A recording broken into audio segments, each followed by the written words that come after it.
Guys, मेरा नाम है मोहम्मद अहमद और आप देख रहे हैं उर्दू विद नैयर राहत। और मैं इस वक्त हूँ कोटरी में। तो मैं आपको दिखाने वाला हूँ मोहर्रम का सेटअप।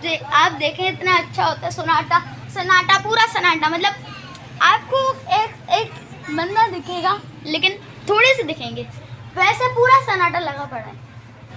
थोड़े बहुत बंदे होंगे, वो भी दिखेंगे। ये देखें, ये मोहर्रम का सेटअप है।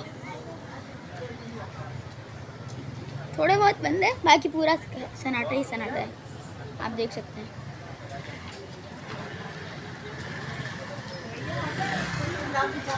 और आप अच्छा मेरा नाम मोहम्मद अहमद है, आपको इंट्रोड्यूस कर दिया। और ये मेरी खाला, और मैं क्या कहूँ बस आपको। और ये मेरा फर्स्ट व्लॉग है।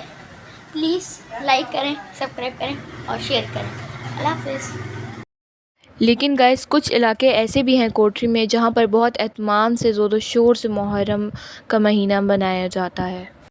क्या आप लोग असल मुहर्रम का मतलब जानते हैं, जिसका असल मकसद है कुर्बानी देना, जो हम लोग भूल चुके हैं। हम अपने फ़ायदे के लिए दूसरों को कुर्बान कर देते हैं, जैसे हमारे मुल्क में हो रहा है, जैसे आजकल हुक्मरान कर रहे हैं अपने फ़ायदे के लिए। हम जैसे आवाम को ख़राब कुर्बान कर रहे हैं।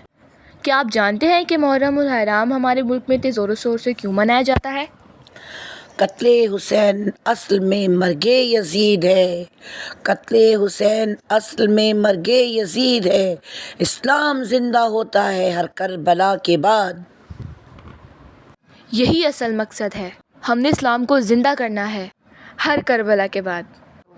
अब आप लोग देख सकते हैं माशाल्लाह कितना प्यारा जुल्ज़ना तैयार हो रहा है। ये शियों की ख़ास वो होता है कि वो लोग मतलब उस घोड़े को आराम से पाल पोसते हैं और फिर उसको बाद में जुल्ज़ना उसको तैयार करते हैं। और उनके अकॉर्डिंग ये जुल्ज़ना हज़रत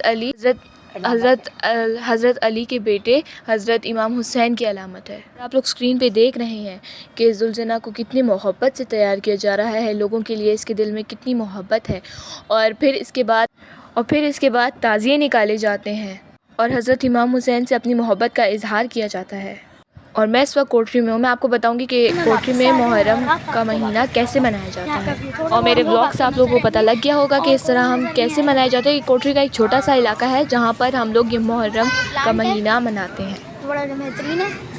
थोड़े बहुत लोग नजर आएंगे और कोई और नहीं। ठीक है, ये तो हमें बाहर से दिखा दें।